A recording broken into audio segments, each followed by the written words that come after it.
You're about to play an unfinished level from The Last of Us Part 2.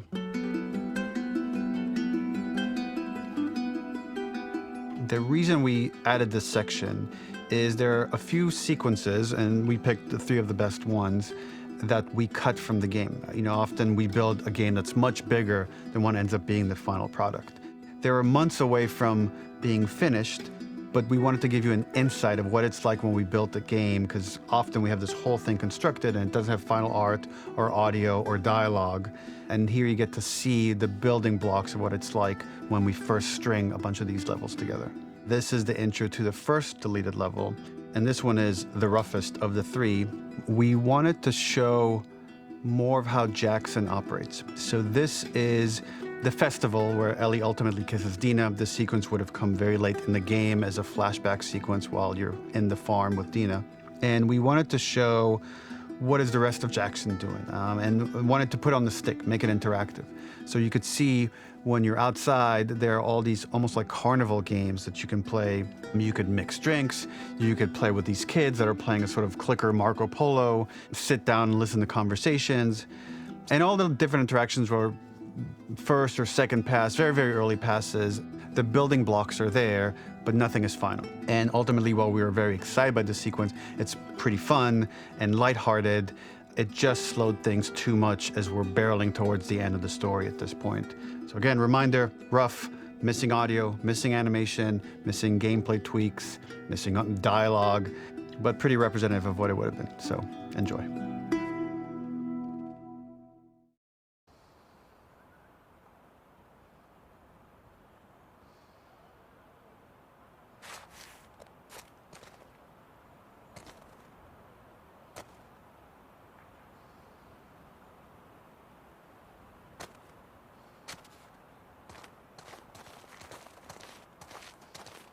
Originally, this level was going to transition us to farm.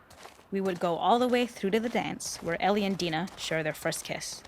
Then we would play through farm, and when Ellie plays the guitar at night, she would remember the Seth incident. So, the opening for this was a little tricky. We needed it to match at least a little what you might expect emotionally coming from prior beats, because we were already purposefully disorienting you in time and space. Remember, you just came from this huge fight. To jump straight into it would have been a little too jarring. After some back and forth, we rooted it in Ellie's nerves, calling back to her hands shaking in the theater. But this time, for a much more innocuous reason we'll find out later. She's nervous because she has a crush on Dina, who is the only reason why she's here at the dance. Something we really wanted to do was highlight the way their lives had turned upside down since she went down this path. We had this idea of recontextualizing all of our usual gameplay mechanics that were designed for really violent ends. The workbench, door bashes, throwable weapons, and even the infected, which is my personal favorite. Peppered throughout the level are moments of levity or shared history, all the while seeing how happy and mundane they all were before her huge revenge odyssey. It is not a festival without one of these throwing games. This one, of course, uses our throwable system where you're often chucking explosive things or stunning things, but for a more wholesome purpose, although some people take this game really seriously. A fun aspect of this is if you did well, you could win a toy here. Ellie would place it in her pocket. If you had done this, you'd find the toy with JJ, the baby, later back at the farm. When we cut this, the toy made it through anyway because it was so cute. It is the same one you see on the tractor at the farm. Ollie the elephant. The makeup artist is pretty simple. It's one of those little in-game scenes we peppered in to make it feel like Ellie had roots in the town. Hallie, our writer, mentioned that in her mind, an ex-girlfriend of Ellie's tattooed her arm to cover up her scar. So we figured this might be the only time you get to see that. We wanted to hint at it and allude to it and make it feel like there had been so much more that had been happening and so much more that Ellie threw away.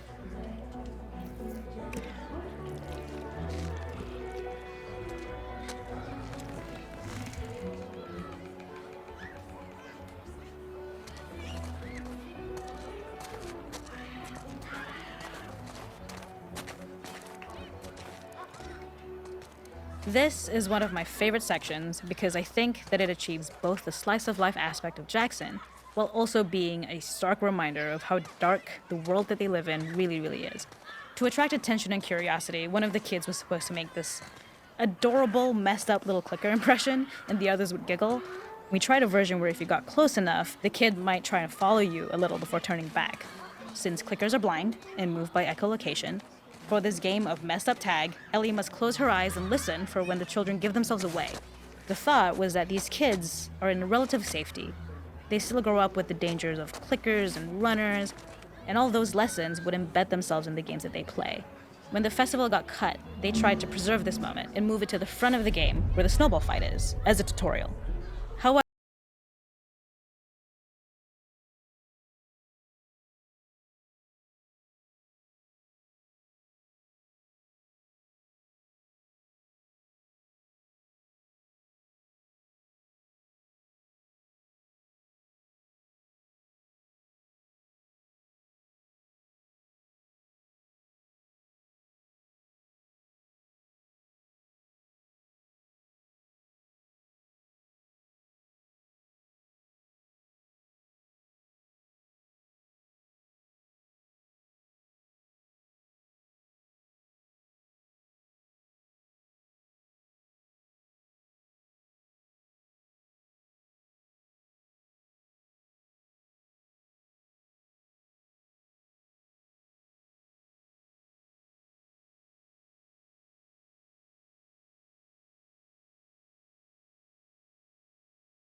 the idea of using the same feel, harkening back to the same animations, using the exact same UI to instead fix a drink. Like the workbench, you could pick your base and then you could add something to it. And at the time, we had some different reactions from Ellie based on how strong you chose to make the drink. Something we wanted to prototype though, before it got cut, was picking up some ingredients around to add, like a lime or maybe a bottle of someone's favorite whiskey or salt, like you were earning upgrades. We also toyed with having Ellie carry around the drink you made and occasionally sip it, psyching herself up to go talk to Dina inside because she's nervous. It got too noodly though, because she would need to keep placing it somewhere before she did anything, so it would have ended up more trouble than it was worth.